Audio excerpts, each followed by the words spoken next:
Hey there, Flip Teacher friends, and welcome to day one of the Flip Teacher Challenge. If you don't know the details about the challenge yet, you'll want to look at the announcement post where it says in an image of me at my desk, the Flip Teacher Challenge, and that post kind of describes everything. But this is day one.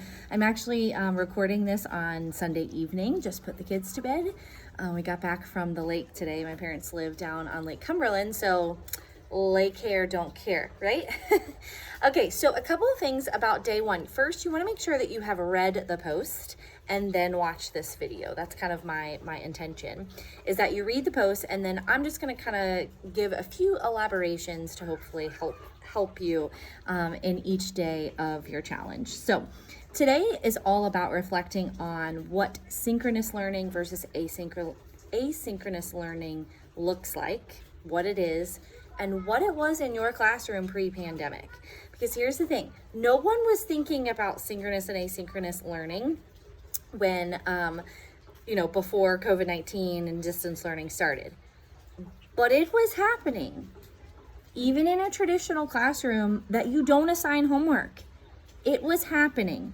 Now, in some classrooms, you may never have had asynchronous learning because every single one of your students was doing the same exact thing together all the time.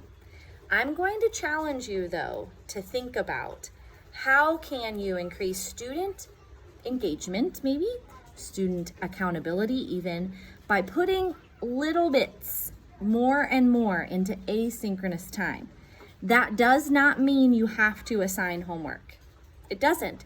It just means that somehow built into your in-class time, assuming that we're going to have regular school next year, you are building in opportunities for students to do things asynchronously.